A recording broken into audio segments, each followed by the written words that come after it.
ବଡ଼ ବଡ଼ ଭାଷଣ ମାରନ୍ତି। କଂଗ୍ରେସର ସାଧାରଣ ଜନତାଙ୍କ ସାଙ୍ଗରେ ଅଛି।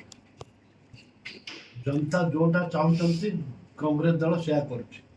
ଆମର ନେତା ଭକ୍ତଚରଣ ଦାସ ସେ ଯେଉଁ ନିଷ୍ପତ୍ତି ଠୋସ୍ ସମୟରେ ଠୋସ୍ ନିଷ୍ପତ୍ତି ନେଇଛନ୍ତି, ଠିକ୍ ସମୟରେ ଠୋସ୍ ନିଷ୍ପତ୍ତି ନେଇଛନ୍ତି। ଆମର ଯେ ପ୍ରାର୍ଥୀ ଘାସିରାମ ମାଝୀ ସେ ଆଦିବାସୀ କୂଳର, ଏମାନେ କିଏ ଅଣ ଓଡ଼ିଆ ତ କିଏ ବ୍ରାହ୍ମଣ, ଏମାନେ ବିଭିନ୍ନ ଜାତି ବର୍ଗକୁ ଦେଖୁନାହାନ୍ତି। 42% ସେଠି 42-43% ସେଟା ଆଦିବାସୀ ମାନଙ୍କର ଭୋଟ ରହିଛି। ଯୋଉଟା ଆଦିବାସୀ ମାନଙ୍କର ଭୋଟ ରହିଛି ସେଟା ଆଦିବାସୀ ମାନଙ୍କୁ ଆମେ ପ୍ରାୟୋରିଟି ଦଉଛୁ।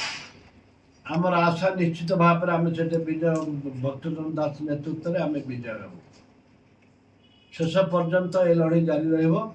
ଆମେ ମଝିରେ ଓହରିବାର ନାହିଁ କି କାହା ସହିତ କମ୍ପ୍ରମାଇଜ କରିବାର ନାହିଁ କି କାହା ସହିତ ସଲାସୁତରା ହେବାର ନାହିଁ। ସାଧାରଣ ଲୋକ କେବେ ଆଦିବାସୀ ଲୋକ କେବେ ହେଲେ ଚାହିଁବେନି ବିକ୍ରି ହେବା ପାଇଁ। ଆଦିବାସୀ ଲୋକଙ୍କର ତାଙ୍କର ମନ ହେଲା ଯଦି କିଏ ଦଳ ବଦଳାଇବ, ଦଳକୁ ବିକ୍ରି କରିବ କି ନିଜେ ବିକ୍ରି ହେବ, ଆଦିବାସୀ ଲୋକ ତାକୁ ଘୃଣା କରନ୍ତି, ପଦାଘାତ କରନ୍ତି। ସେ ପରିସ୍ଥିତି ଜୟ ଢୋଲିକାର ସେ ପରିସ୍ଥିତି ହେବ।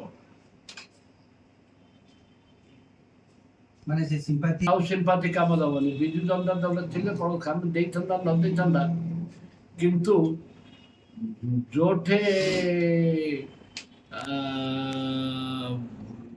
ଦଳ ବଦଳେଇଲେ ଆମର ସିଆଡ଼େ କମତି କୋରାପୁଟ କଳାହାଣ୍ଡି ଆଡ଼େ କହନ୍ତି ଯିଏ ଦଳ ବଦଳାଇବ ସେ ବିକ୍ରି ହେବ।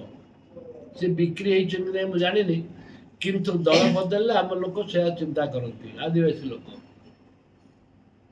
ଏ ପରିପ୍ରେକ୍ଷୀରେ ଜୟ ହୁଅନ୍ତୁ ଯିଏ ହୁଅନ୍ତୁ, ଯିଏ ବି ଦଳ ବଦଳାଇବ ସେ ଆଗକୁ ତିଷ୍ଠି ପାରିବନି। ଏ କୋରାପୁଟ କଳାହାଣ୍ଡି ବଲାଙ୍ଗୀର ଆମର କେବିକ ଅଞ୍ଚଳରେ ଦଳ ବଦଳାଇବା ଲୋକଙ୍କୁ ସ୍ଥାନ ନାହିଁ। ଆଉ ବିଜେପି କୋଉଠି ପାଇବ?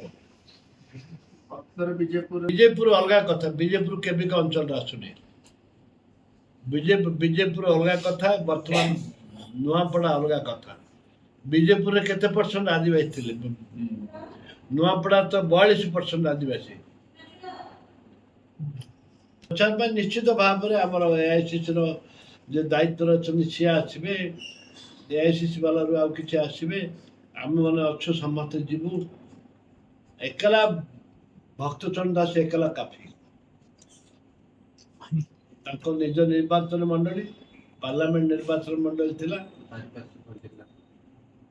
ପାରିପାର୍ଶ୍ୱ ଜିଲ୍ଲାରୁ ଯିବେ, ମହିଳା କଂଗ୍ରେସ ଯିବେ, ଛାତ୍ର କଂଗ୍ରେସ ଯିବେ, ଯୁବ କଂଗ୍ରେସ ଯିବେ, ସମସ୍ତେ ଯିବେ, ସିନିୟର ଲିଡରସିପ୍ ଯିବେ। ଛତିଶଗଡ଼ରେ ତାଙ୍କ ସରକାର ସେ ପାଖରେ ମନ୍ତ୍ରୀମାନେ ଡେରା ପକାନ୍ତୁ, କିଛି ଅସୁବିଧା ନାହିଁ। ତାଙ୍କ ମନ୍ତ୍ରୀ ଯନ୍ତ୍ରୀ ତନ୍ତ୍ରୀ ତାଙ୍କର ପଇସା ପତ୍ରଠୁ ଆରମ୍ଭ କରି ତାଙ୍କୁ ବହୁତ ପରିମାଣରେ ଅର୍ଥ ବ୍ୟୟ କରିବେ। ଅର୍ଥରେ ଲୋକ ବିକ୍ରି ହେବେନି, ଆଦିବାସୀ ଲୋକ ପଇସାରେ ବିକ୍ରି ହେବେନି।